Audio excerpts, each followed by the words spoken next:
what's up, hockey fans, and welcome to Marty's Illegal Stick, brought to you by the Sports History Network. I'm your host, Scott Kinville, and I got my co-host with me today. We got a lot to talk about. We're going to get diving right in. First of all, I got co-host number one, or should I say A, or however you want to put it. He is the Beer League All-Star. He's Ed Stefaniak. What's going on, Ed? I got my first penalty in the C League, and my own teammate on the Rats called it Verm. Yes. I just want to say I'm very disappointed that he made that call. I'm not sorry whatsoever, and I will do that 10 out of 10 times. Did he get you for embellishment?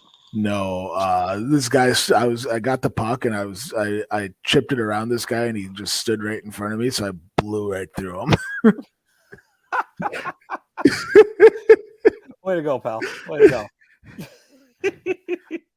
Well, I'll tell you what, while you're sitting in the penalty box, I'm going to bring in co-host. If you're co-host number one, this guy's co-host number A, or letter A. He's Chris Mazzotti. Chris, what's going on? Hey, what's going on, guys? So, Ed, did you go from Beer League All-Star to C League Goon? I've been Beer League Goon my whole life. I think I led the league in penalties for a couple seasons now in the Clinton League. Proud of myself for that one. It's just something my own dad sheds a tear when he sees me leading the league in penalties.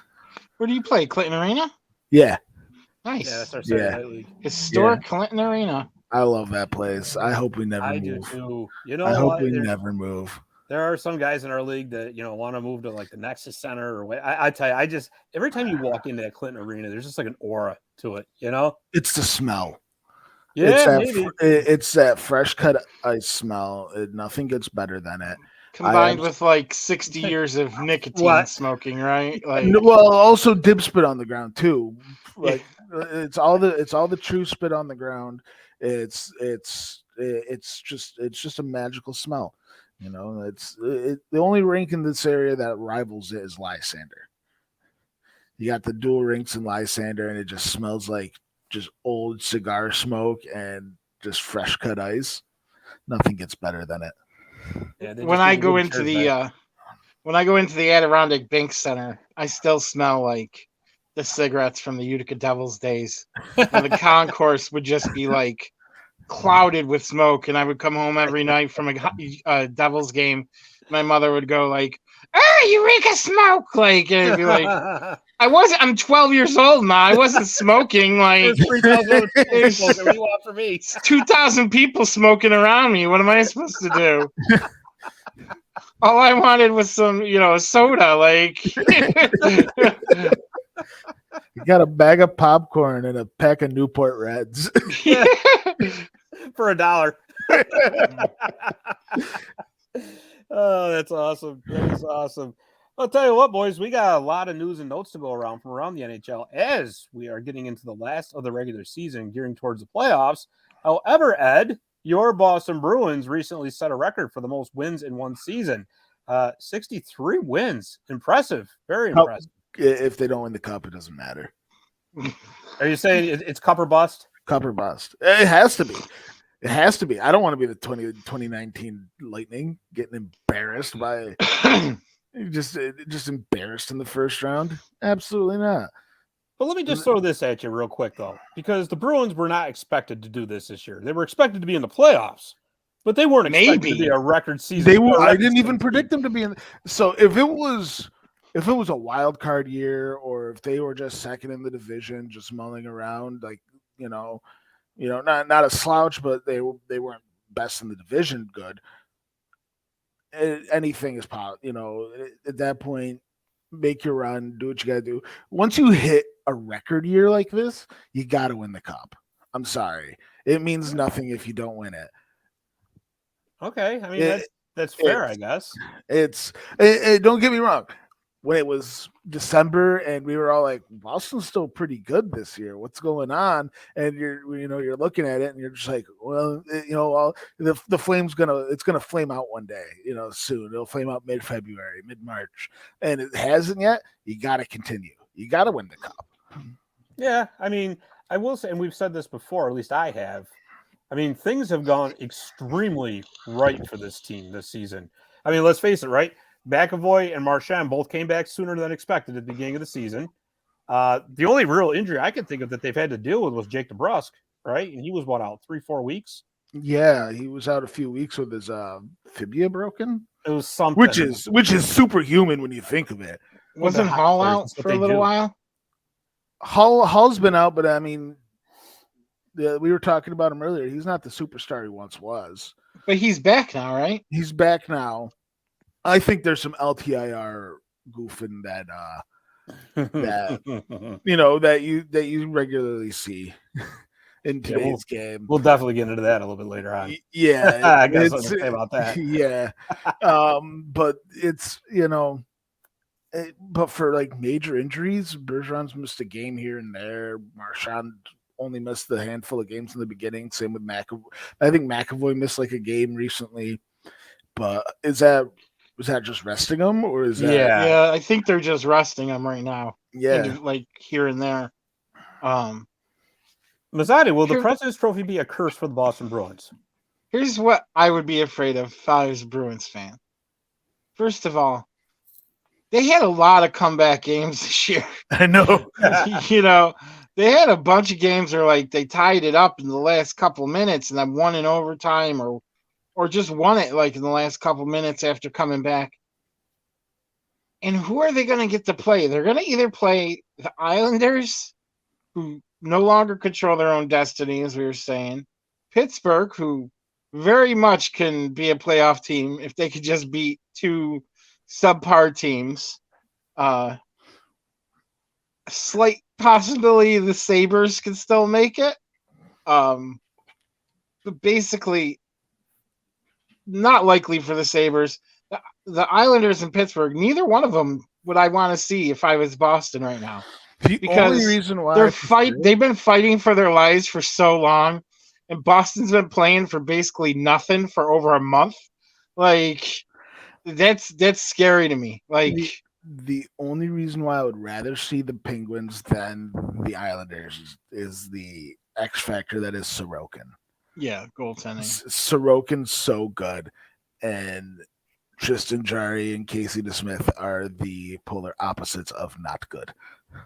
Yeah, if there was like an opposite tandem to Ullmark and Swayman, it would be Jarry and DeSmith. They're doing everything they can to sink the Penguins. They're just like, we're gonna get Bedard to play with Crosby next year, and it'll never happen. You can't figure out who the starter is in Boston for half the year. You're like, is it Ullmark? Is it Swayman? They're both so good. In Pittsburgh, it's just the opposite. It's like, who's the starter? Is it Jarry? Is it DeSmith? I don't know. They both stink. Who cares? But yeah, other than that, but you can never put down Sidney Crosby. Never. No, you're absolutely Never. Right. And Sidney Crosby, he just is a beast. It's just ridiculous what he manages to get done. It manages, to lift his teammates up to. It's. I think that goes underrated in the history of Crosby. Yeah, I think it does too. I remember when I was a kid and Crosby was like still Sid the Kid, and I hated him. I complained about him every day. I'm just like, he's a crybaby. He's this, he's that. The older I've gotten, the more I've grown to appreciate Crosby, and I don't know if it's because he matured or I did. Probably both. Yeah, it could be both. Probably both. But he was definitely a jerk when he got into the league.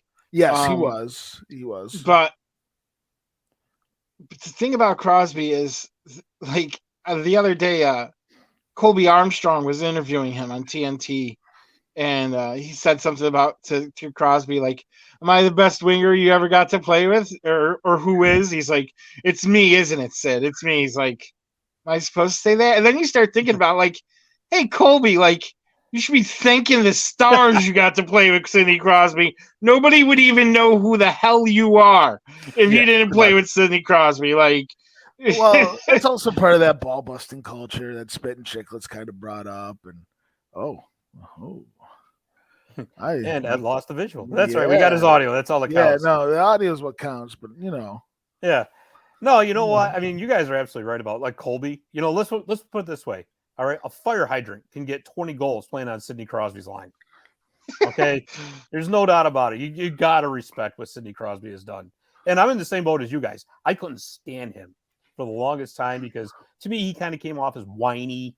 You know, there was an arrogance about him. But you're right. I think exactly as the years have gone on, he's kind of chilled out and matured, which is obviously a good thing. However, I am not afraid if I'm the Boston Bruins or the Pittsburgh Penguins at all, for reasons you guys just said.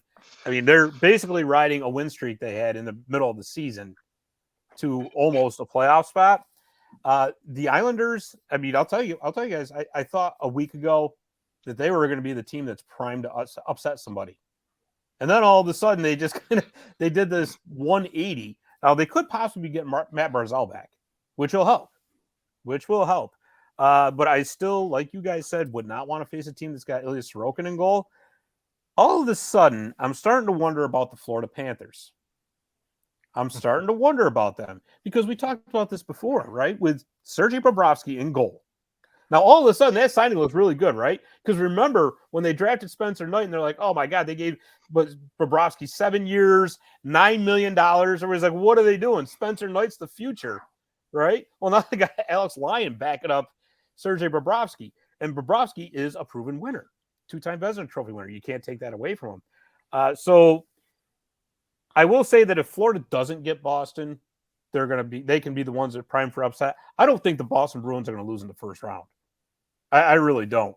What I'm concerned with about the Boston Bruins, like for reasons we've just stated, things have gone too right for that team, for one thing. And two, and I'm not picking on Linus Ullmark at all because I really think that's a great story. I do. But we talked about this last week with him. Now, he's up to 48 games played this year. Okay. Guess what the most games he's played in a season is? I think it was like 52 when he was in the Sabres. It's 48 this season. Oh, is it? He has never played more than 48 games in a season. So what I'm starting to wonder is this. If I'm the Boston Bruins, even in the A. So you get into the second round of the playoffs, let's say, because they're going to get through the first round. I don't see an upset happening there. Okay? Linus Ullmark's minutes have been managed very well by Boston. Thank you, Mr. Jeremy Swayman. Once you get to the playoffs, so you don't do that 1A, 1B. You pick somebody and you ride that pony, right? Which most likely is going to be Linus Ullmark. Is he going to hold up into the second round, into the third round? When all of a sudden you're starting to play a lot, you're playing every other day. You got the travel mixed in there. You're not getting that rest like you did. That's what I'm wondering. Because Mazzotti, you just pointed it out. They've played an awful lot of come from behind games. An awful lot of them. Here's the best part, though. We already know who Boston will play if they make past the first round. Because Austin Matthews said they're going to sweep the Lightning. Yeah. So it's going to be the Lightning. So Toronto's going to be all rested up, ready to face Boston, And as we know in Toronto and Boston series is they could go any way. I mean, let's say you have a 4-goal lead with 10 minutes left in the third period. Okay. And actually, Mazzotti, I was wrong about the A. He did play 55 games for the Amherst Rochester Americans in 2016-17. So still a long time ago. But again, you never know what could happen. And there's always that one great goaltending story every year, right? And so far, Linus Ullmark's been it. You know what? There's always that one great goaltending injury, too. Kreider on Carey Price, right? Like, stuff happens in the playoffs. Guys come in harder. They do not lay up. And it's dangerous for goalies out there. And I don't like to see a goalie hurt like that, but, it happens. You're right. And I think Boston's pretty well primed if that does happen. I think Swayman is definitely competent number 2 or 1 and B or whatever you want to call him. And then who do they got behind him again, Ed? Behind Swayman? Brandon Busey is down in the A. Yeah, he's had a heck of a season. There you go. So, you never know who has to come up and, hamburglar this thing. So, it can happen. So, I'm not, like I said, I don't think if Boston gets past the first round, then I'm worried about Boston. But until they do it, I'll hope for one of these wild card teams to take them out. Yeah, not to mention that Eastern Conference is going to be a bloodbath anyways. There's It's just so crazy to me how everything is so wide open still as far as where people not in the Atlantic so much, but everywhere else. We don't know who the wild cards are going to be. And in the Metro, 1, 2, and 3 are still very much in play between the 1, 2, and 3. Yeah. The Jersey could take first place tonight. Right. And then it becomes Rangers Carolina in the first round, which I think would be great for the Rangers. We've dominated Carolina this year. So, I mean, as a Ranger fan, would you rather have Carolina or Jersey? Carolina in a heartbeat. And Freddie Anderson looks like crap these days. Like the goals that are consistently. That's the thing. He's been injured so much. He's been injured so much. He hasn't played consistently. Did you see the one that went off his skate the other day? Like, yeah. it was a pass across and it goes off his, like, you can't do that if you're the goalie. Like, I don't know. I don't understand how Carolina, how everything was resting on Svechnikov. Like, it's just, how is that possible? They have so much more talent on that team. Right. And I don't want to hear about Pacioretty because he wasn't there all year. So that shouldn't matter. Yeah, exactly. Yeah, he played like what, 3 games? Like something like that. Yeah. And frankly, from looking at Pacioretty, I think you're better off him not playing. But hey, at least they owned Montreal on that Jesperi Kotkaniemi signing, huh? That's taking them out to the promised land. Yeah. You know, I'm sorry, go ahead. No, it's just very I don't know. Have you ever seen this? Like where there's 2 games left. There's 1 game left for some teams. And like there's still so much jockeying that can go on. Yeah, there really is. And you know, speaking of jockeying, and you just touched on it, the Buffalo Sabres still can get in. They can still get there. And I have to say that, you know, the big part of the reason now, anyway, is that they're still hanging in there in the last week of the season. It's got to be Devon Levi, right? Let me tell you, I had an apology because I said this kid should spend a year in the A. This kid's definitely NHL ready, and I'm already hating him. Like, he's already beaten the Rangers twice, once in overtime and once in a shootout last night. And, you know, in the shootout, I don't know what the rule is, but on the last shot attempt, Kako had it. Kako had him, and Devon Levi tripped him. Like as he came across, he went to go poke the puck. He missed the puck, completely took out Capo's legs, and then Capo didn't get his shot off to come because he was going like backhand to forehand, and he just got hacked in the legs and went down, and they blew it. That was it. I was like, what? So Levi didn't get any part of the puck? No. I didn't see it. So all he did was hack his legs and he went down like a tree. It would be a reshot. So Capo Kako would have had a second shot. Yeah. They didn't give it to him. I didn't see it, so I can't really comment on it. He misses the puck completely. But misses it completely. If he did happen to touch the puck, then he touched the puck first. But if he didn't touch the puck first and he just took his ankles out, then Capo Kako gets either a reshot. Yeah, it's a reshot. Yeah. I think it only counts as a goal if it's in regulation. And it's other than that. Right. Yeah. I mean, the chances of the Sabres making it are obviously slim to none. They got 3 games left. So they can end up with, 93 points. Florida's got 92. The Islanders have 91. They both have 1 game left. Pittsburgh's still got 2 games left, and they got 90 points. So they're going to need some help. Not only do they have to win out, they need help. But it's still a great story. It really is. It's refreshing to see. It's refreshing to see the Sabres still in it. It's just crazy that it can still happen, right? Like, there's only 1 game for Florida, 1 game for the Islanders. Pittsburgh has 2, and yet Buffalo is sitting there with a game in hand on these guys, and if they win out, like you said, 93 points. 93 points right now would be the second wild card. You know, if Florida and the Islanders both lose their last game, they can control their own destiny and go right past them. And think of it this way: in November, they were basically next to last in the Eastern Conference. They were bumbling around at the bottom. I know that. And I will say this, too. I'd beyond a shadow of a doubt think Kevin Adams is their general manager of the year. There's no ifs, ands, or buts about that. And not just for this season, but for the overall job that he's done. Look what they did. They got rid of Jack Eichel and they got rid of Sam Reinhart, two guys that clearly did not want to be there, that were known locker room poisons. And not only did he not have to sell them for pennies on the dollar, he got quite a haul in return for both of them. I mean, it's well known what he got for Jack Eichel, right? Yeah. But obviously getting Levi is the prize catch out of the Sam Reinhart trade because he was a Florida Panthers draft pick. Oh my God. So I agree. I agree with Kevin Adams. And he got a first round pick out of that too. So on top of all that, so even if they don't make the playoffs, just for what he's done in those two trades alone, to get this team turned around and get them believing in themselves. And let's face it, guys, the Sabres, I think, have a lot of cap space coming up in this offseason.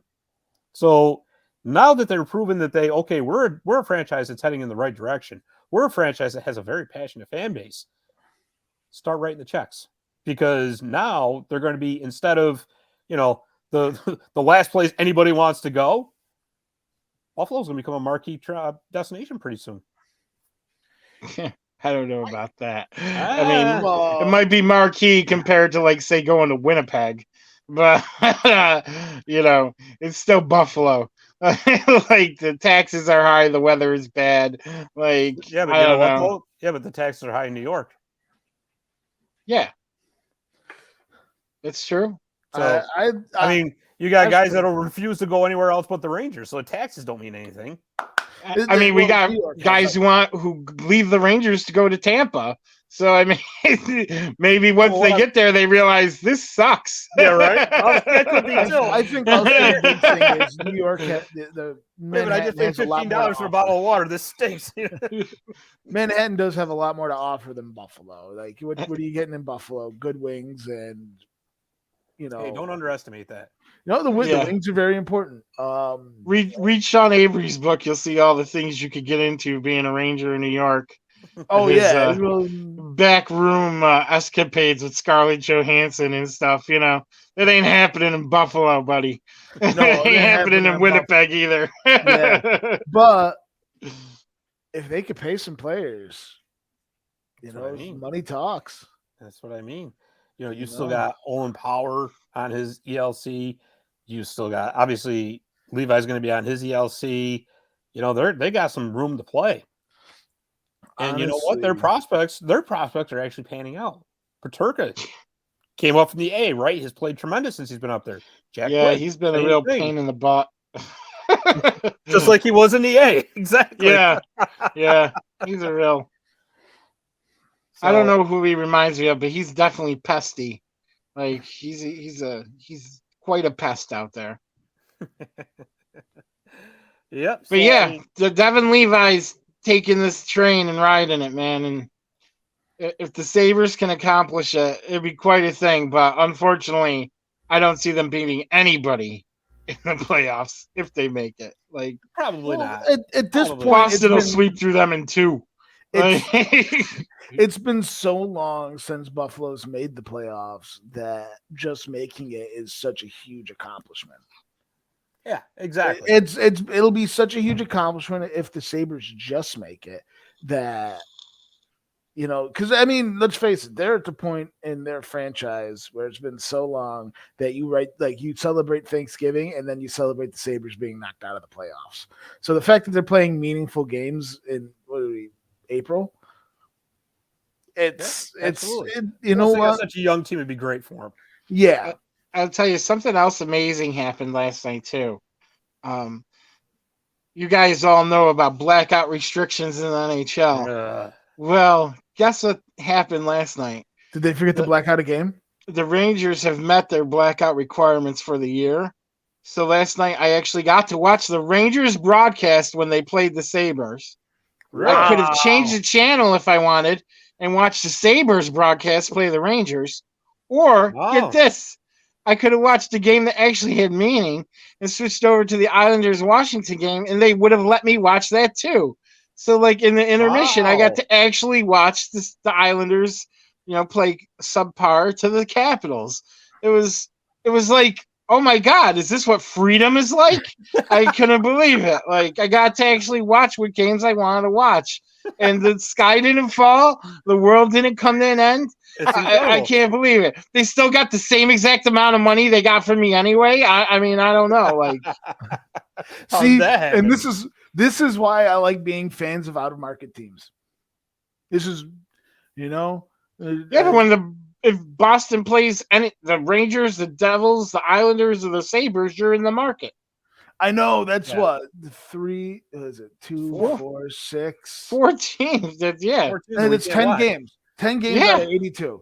10 games out of 82, and then And one of them is a division rival. Yeah, exactly.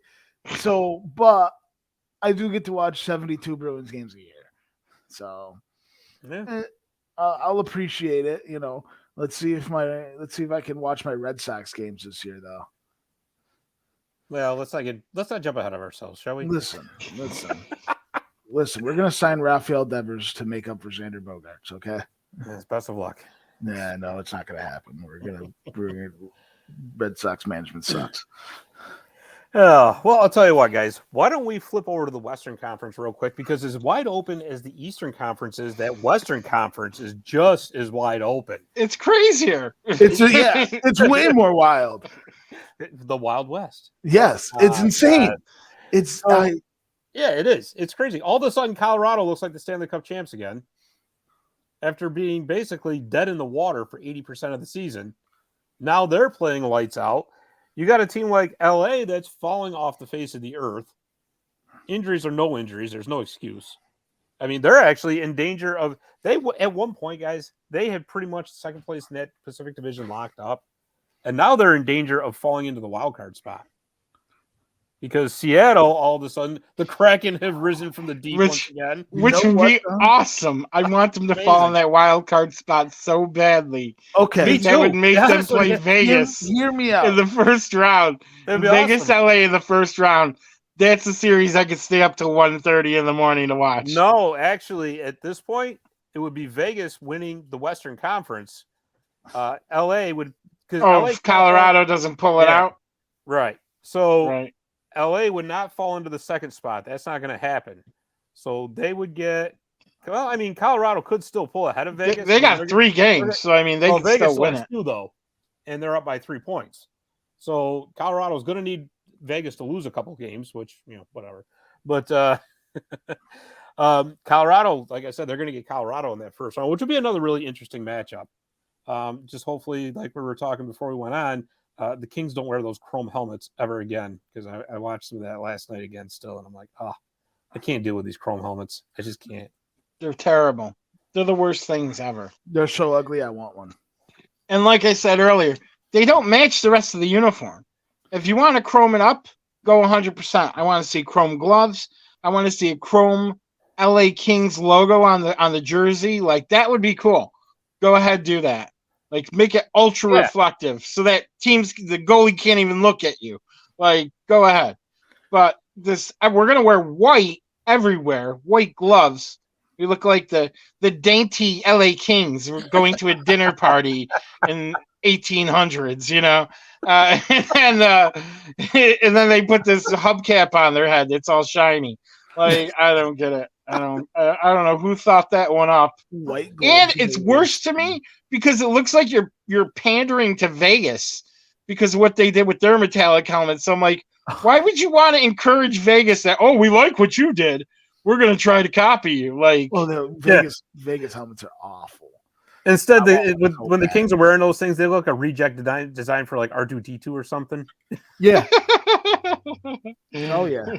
Even that would be better. Put an R2 helmet on. Yeah. That would be better. At least that would go with where you are. Right. But no, I mean, really, in looking at that Western Conference, so there's one last playoff spot up for grabs. So 7 are already clinched. Calgary is done. Winnipeg is in the driver's seat. They're at the second wildcard spot with 93 points, 2 games left. Nashville can still get there. They need a lot of help. They need Winnipeg to lose out, and they need to win out. But Mazzotti, can it be done? Listen, it's just so crazy because Calgary Flames, they're done, right? Yeah, done. They're not getting in. Yeah, they're not. I think they've been eliminated. But Nashville has to play Minnesota and Colorado. And Winnipeg has to play Minnesota and Colorado. And we just said Minnesota and Colorado. I mean, Minnesota has 102 points. Colorado has 104. And Dallas in between them also has 104. So those three teams are still jockeying. And Colorado has the most games left. They have 3. But it's just crazy to me. Anything can happen. Winnipeg controls their own destiny, but can they beat Colorado and Minnesota in games that matter to Colorado and Minnesota? So I think they can. I think they can beat Minnesota. Yeah, I agree think with Winnipeg that. can beat Minnesota. I don't know if they can get over the Colorado hump, but I think they can beat Minnesota. Yeah, I think that's what's going to end up happening. Is I think once Winnipeg beats Minnesota, Nashville's basically going to be cooked at that point. Yeah, because they only can get to 94, and once Winnipeg gets to 94, that's it. Yeah. Winnipeg has a tiebreaker. Right, Winnipeg needs basically 1 point, and that's going to be the end of it right there. Yeah, they just need a loser point. If they bring Minnesota to overtime, then it's done. But going back to what you were saying about LA, Scott, in the Pacific, Vegas has to play Seattle twice this week. I know. So it's like Seattle could climb right in there, and then you're looking at Vegas lost twice, and say Colorado wins out. All of a sudden, that scenario does happen in Vegas ends up playing Edmonton LA. could end up in first place. Yeah, Edmonton could. They could. I doubt it, but I think they could. I don't have any confidence in Edmonton. They've given me none. Even with Stuart Skinner playing hot. I mean, they just score more, right? They're the 1986 Oilers. We're just going to outscore you. Our goaltending just has to be okay, which, Grant Fuhr ended up being better than okay, but, I don't know. I just 105 for the Oilers. They got 2 games left. Who are their games against? Let's take a look. See here. I think they're done against LA, so let's pull that up and take a look. They have the Sharks. Oh, geez. Ooh. They've checked out. They're not even trying. They've been checked out. So let's see. Yeah, you're right. The Sharks. What's that? Home? No. They're excited for Bedard in San Jose. Yeah, right. Oh, tonight Colorado. Tonight they're at Colorado. So yeah, that's tonight. So there you go, right there. You talk about a game that means something all of a sudden. That's it. Yeah, that's it for this Edmonton season is tonight as far as where they want to finish. Right. Right. Because truthfully, they lose that game tonight, you're probably resting starters in that game against San Jose because why risk getting anybody injured? Yeah. Although they've lost to San Jose, I think, in the last month or so. So San Jose can be a pesky team. They really can. The first 2 periods they can be pesky, but then that third period, then they forget about the third. Yeah, then they don't know what third period. They're like, guys, we had a great 2 periods. Let's just let's hang our heads on that and forget about the third. Have some beers here in the second intermission. Relax. We're up by a goal. But you were talking about Vegas, and I did notice that Mark Stone is practicing again, coming off his second back surgery. Vegas uses LTIR pretty good to load up for the trade deadline. So never far, seen them do that before. Yeah, right. Well, anybody this movie at this point. Not denying that Mark Stone had a serious injury. He did. The timing of all this is just unreal, right? It's peculiar. So we don't even know for sure if he's going to be playing in the playoffs, but the very fact that he's back practicing kind of lends me to believe that if Vegas, even getting into the later part of the first round, he may play. Guys, and this has been kind of a dead horse. It's been beaten to an unmerciful pulp. But we're going to just take one more shot here. What can they possibly do to fix this LTIR? Because to me, this LTIR is used as cap circumvention. There's just why bother having a salary cap? Why bother with it? I I honestly, you threw out an idea when we were off air, and that's really the best idea I've heard. I really can't even think of one right now. I mean, it's just insane how time and time again we see teams just abuse the LTIR system. I can't think of an idea to fix it either. Like it really is just a beast of its own. Well, let's see. The last 4 Stanley Cup winners have all used it. They've all been over the cap, right? Yeah, well, because it disappears once the playoffs start. So, I mean, we had Kucherov one year. We had Stamkos another year. Kane, actually, the McKinnon last year, right?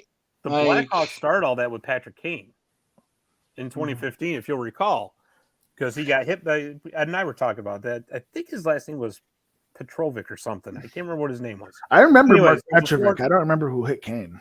Yeah, I thought it was him. But anyways, it may not have been. But anyways, it was Patrick Kane, the guy. It was like December he got hit. It was in November or December or something like that. And they were already rolling. I mean, the Blackhawks were just a wagon back then. Wasn't that the shortened season for the what's it called? Yeah. No, that was 13. You're thinking of 13. Oh, I'm thinking of 13. So anyways, he broke his collarbone or something. And they give him an 8-week timeline to recover. Well, that wasn't good enough because, wait a minute, we're over the cap now because if you recall, Taves and Kane's contracts back then were like the Goliath in the room. So they were doing well enough. They were going to make the playoffs. They had their spot locked up. They're like, Pat, just practice with us for a couple months. But we're not going to take you off LTIR because we need that LTIR at the trade deadline. And they went way over. They loaded up. And obviously what happened.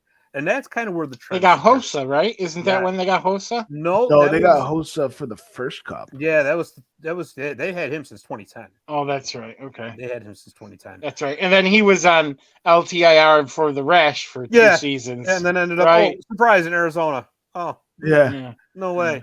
His LTIR was real though. Yeah, that one was a devastating one. but yeah, he couldn't wear hockey gear. Yeah, if I could recall, he couldn't wear hockey gear because it gave him a rash. Yeah, even though he had been doing it for 18 seasons. He had a rash, and the hockey gear he said it felt like 1,000 needles going into his skin. Yeah, but then it cleared up, and then he couldn't wear it. And like the hockey gear was also causing it. He might have gained an allergy to what the stuff the gear's made out of, the material. Either way, it kept him out. Like it's something you don't want to see.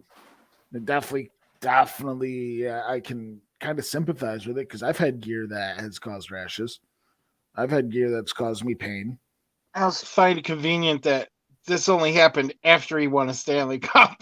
Well, it happened It didn't happen for the 3 years he was a journeyman before that, trying to jump onto every team that was favored to win the cup. And I got to see him lose, and I loved it when he lost with Pittsburgh. And then he switches over to Detroit, and then Pittsburgh wins. It was great. I actually rooted for Pittsburgh that year just because I didn't want to see teams before the rash. So it's it's an issue. It's I'd say, Scott, that the LTIR is on par with the same issue of tanking for the best pick. Yeah. Do they want to actually do something about it?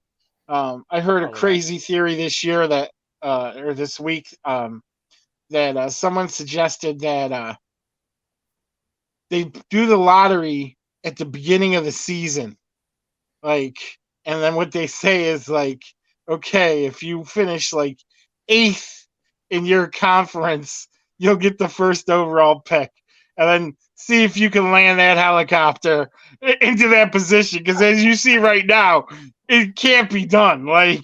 Teams who are fighting for playoff spots can't even win the last 2 games. Yeah. So it's just ridiculous.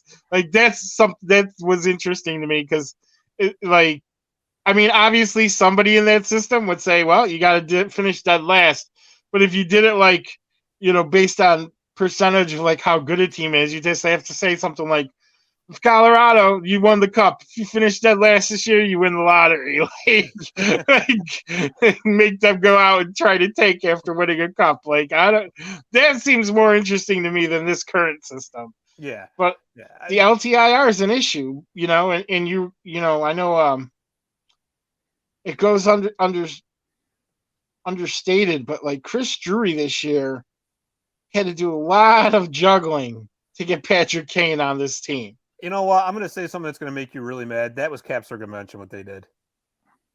And there's a reason. It was legal cap circumvention, though. You can only retain 50% of a contract for a reason.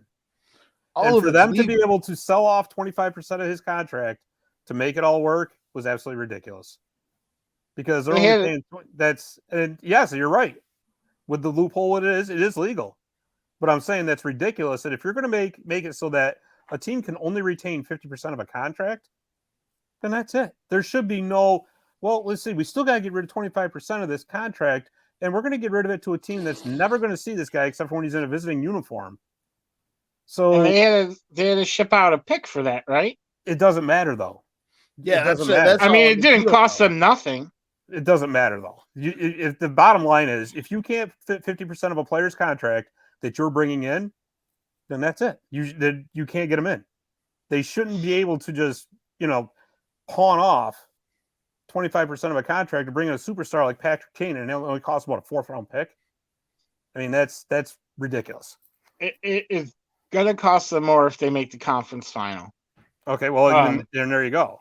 And my point was to what they had to do before that with sitting guys and having guys not play because, they have to send guys down to Hartford, and if they get injured, they can't send them down to Hartford. But so they have to sit on the bench.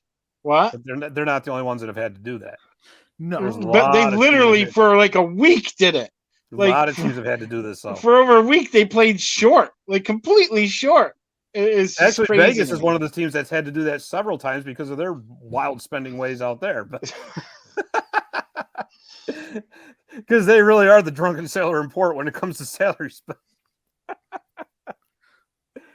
But no, the Rangers were playing games with 4 defensemen. Like, that's crazy. Like, you're starting the game with 4 D-men. Like, but you know what? Then that shouldn't be allowed either because that's almost a player safety issue. It definitely is a player safety issue. If you can't put the proper amount of players out there because you're trying to save salary cap space to bring somebody else in, but you're putting those players, I don't want to say in danger, but certainly it can affect their health. Oh, that's danger. Because you got a team right across from you that's fighting for a playoff spot. They're going to try to run you right through the wall. Well, honestly, I think they're going to try to do that anyways. But exactly, they're going to do that anyways. These guys are competitors. They don't hold up. But yeah, you're right. You're right. And Mazzotti, you're absolutely right that what they did was, you're right, it was completely legal because of the way that the rules are written and the loopholes that are in place. I'll tell you this, Scott. I understand your viewpoint, but I don't think that that's as bad as the LTIR stuff. Like, it's not. At least you're working within the rules. You're putting your team at a disadvantage to try to gain an advantage later. Like, there's a certain yin and yang to that. I mean, the Rangers survived that couple of weeks where they had to do that. And then, what happens? Kane comes in and they lose the first 2 games with him or whatever, or 2 out of the first 3, I think it was. So then it's like, oh, great. You just went through a losing streak to get this guy here. Now you get him here. The chemistry's all screwed up. You know what I mean? Like, it could have been really, like, you could very easily see how that could have, like, totally derailed the team. Luckily, of the time, these big trades don't work out. If you really look at it. Absolutely. Really look at it. Listen, I know that better than anybody, old Jokinen. I could go year by year through the 2008 to 2014. Every year they got a superstar that did nothing. Eric Stahl. Like, it's ridiculous. So can we just make this the Mazzotti Rips on the Rangers Trades podcast? I mean, I could do it. But Gretzky to St. Louis. I mean, there's 1,000 of them. Scott Gomez. I mean, but but I guess the LTIR thing, there's something fishy about it. Like you definitely. said, like with Kane. Oh, it's only 8 weeks, but we got 6 weeks left to the playoffs, so just sit where you are. Like there's something wrong about that. Way wrong about that. And there's no oversight to it. They can say what they want, like, oh yeah, he's still got a hangnail. He's got to be on LTIR. Right. Like it's just ridiculous. So that at least what Drury did is all out in the open. We're trying to get Kane. We have to sit this guy. We're going to have to send this guy down. We're going to have to play a guy short, play 2 D-men short because one's hurt and the other one got suspended for hawking a loogie and Doherty. Like, yeah, it's. Oh, by the way, did you see this week Corey Perry got cowbelled by Adam Fox? Yeah. Adam Fox got a $5,000 fine. In the same game, Shesterkin got cowbelled by Killorn. He got a $5,000 fine. And the whole time I'm thinking, what is $5,000 when you're making $9 million? Like, what is it? Like, is $5,000 anything to any of these players? Is it like buying a pack of gum? Like, can we have a real, actual enforcement penalty? It's actually meant to annoy them more than anything else. Yeah, it's more of an annoyance. They want it paid in nickels. I really think with player safety, I think it's actually ridiculous that there's only like one person that's in it. To me, that should be a former player. It should be a former referee and like some kind of a former league official. It should be like a 3-person committee, and they get together and decide, because now you got all the different points of view and you come up with it instead of this. Because player safety, to me, the Department of Player Safety, it's absolutely ridiculous. To me, I honestly, I think that it's like The Price is Right. When they spin the wheel there, you're trying to land on the dollar. I think that's how they come up with some of these punishments sometimes. Okay, what happened? You $5,000 fine. It's I'm shocked that who they've hired in the past for player safety. Also, I know Brendan Shanahan, George Peros. What do they know about player safety? You should get like honestly, the player who I think would be best at it, or the former player I should say, would be those superstars who really didn't muck it up. Wayne That's Gretzky. what I'm saying. I say give it to Patrice Bergeron the day he retires. Let him handle it. Right? But he's really, Mr. Selke. You know what I mean? Let Selke winners do it, or something, or Lady Bing winners. Keep Carrie Fraser away from it. Jesus. Oh boy. Yeah, that's I don't understand where a lot of that comes from. I never will, and I guess it's for decisions for guys like Gary Bettman to make. Ugh. It's the owners making it. They don't want player safety. Right. It's like It's like workplace safety. Workplace safety is a joke. Don't break the rules unless they ask you to. They're supposed to deburr the ends. They don't, and now I get caught. It's on the department that didn't deburr the ends. Why am I getting blamed? Yeah, well, I'll tell you what, guys. It's funny that we were talking about injuries, because I have got a Zamboni Time Machine that has everything to do with injuries. And I think you're going to like this one this week, because it's about unusual injuries. You guys ready for this? All right. The Zamboni Time Machine is brought to you by Zamboni.com, and the Zamboni name is used with permission. This week, the Zamboni Time Machine takes us back to January 19th, 1945, the date of the most unusual injuries in hockey history. Hockey players are well known for playing through injuries that would sideline normal people. It's not uncommon for players to have teeth knocked out without missing a shift, suffer a cut severe enough to require stitches only to return minutes later. Hell, Bob Baughan once played through a Stanley Cup final on a broken ankle. Harold Mush March would suffer an injury on a fateful night in 1945 that you just don't see every day. Mush played for the Chicago Blackhawks from 1928 to 1945. He was a small guy, but had a penchant for scoring timely goals. He scored the first ever goal in Toronto Maple Leafs Gardens, and he also scored the game-winning goal that gave the Blackhawks their first ever Stanley Cup in 1934. Mush was also known for playing with his tongue hanging out like a panting dog. It would cost Mush on that fateful night in 1945, as a collision on the ice would cause his teeth to bite down and sever his tongue completely off. Oh. It would actually only take Mush a couple of weeks to recover, but during that time, he could not speak at all. He could only communicate by writing or sign language, and he would retire that season and go on to be an NHL linesman for another 11 years. See how that all works out? If that wasn't unusual enough, how about this one? When a player is playing well, he is said to be on fire. Would you believe this actually happened one night? In 1930, a goalie named Abby Goldberry was playing in a game in the Quebec Junior Leagues. Goldberry took a puck to the chest, which itself isn't unusual, but for whatever reason, he had a box of matches in the shirt he was wearing under his chest protector. The puck made direct contact with the matches, and from there, science took over. The matches ignited and caught Goldberry's gear and uniform on fire. His teammates were able to extinguish him, and although he did suffer some pretty nasty burns, Goldberry made a full recovery. And that, my friends, concludes this week's trip on the Zamboni Time Machine. I wonder if while they were putting him out, somebody yelled "Boom shakalaka." He's on fire! Boom shakalaka! I still play NBA Jam like there's no tomorrow. That's my favorite sports game. It was awesome. It was awesome. So it's funny. We have about the tongue one.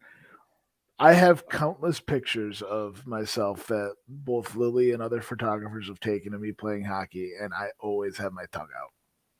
As soon as I get the puck, it's like I just stick it out. Just I got to remember that next season. Yeah, that is terrifying to me. Do not run me, because if I bite my tongue off, I'm going to throw it at you. Listen, just biting your tongue and not off is so painful. It's like the worst. It's terrible. I bit my tongue a couple weeks ago. I'm still feeling it. Like it's the worst, and you feel so stupid when it happens. Like what the hell is wrong with me? Like dogs don't do this. Am I worse than a dog right now? I just bit my own tongue. Yeah. I can't imagine biting it off is terrifying. That had to be so terrible. Oh, God. Oh my God, it's terrible. Yep, just think about that next time you're sticking your tongue out. That's all I put my. That's why I laughed during it. Is because I put myself in that guy's shoes. I'm like, my tongue's always out when I play. I'm gonna lose my tongue. I almost swore. We'll have to make sure the rest of the Clinton League sees this episode in particular. Then no. Show them the John Lamb episode during the off season when I just absolutely lambasted Lamb. Oh boy! Well, I'll tell you what, guys, that was a lot of fun. And hey, it all starts next week, right? I believe so. Yeah, next week, because we're really going to get into the nitty gritty of things here. So we actually know where teams stand, because we don't right now. No, we don't. But come next week, we're going to have some interesting playoff preview series to talk about. So are we going to go out for some beers, bites, and games and invite some people over to watch? I think we got to at some point here. I think so. They could be a real interesting show. We should do a show right from there. I honestly would be all for it. I only live a couple minutes away. I'm sure we could do it if you want. Yeah, and I'm sure we could. So let me do some conniving here, see if I can figure out how to do it, and we'll make it happen. So all right, fellas. Well, thank you very much. A lot of exciting games tonight. You don't want to miss. Yeah, there is. Edmonton, Colorado, Seattle, Vegas, Winnipeg, Minnesota. Huge implications. And if Boston beats the Capitals, they beat the points record that Montreal set in 76-77. Or you can watch the Blackhawks blow the Connor Bedard sweepstakes and actually beat Pittsburgh. If that happens, you should place a bet on that, man, right now. I bet the odds are pretty good. Go to DraftKings or FanDuel. I'm sure. Yeah, I'm sure. Somebody definitely has to have the draft lottery bet. Yeah. No, I mean just bet Chicago tonight against Pittsburgh. It ruins Chicago. It ruins Pittsburgh's playoff hopes too.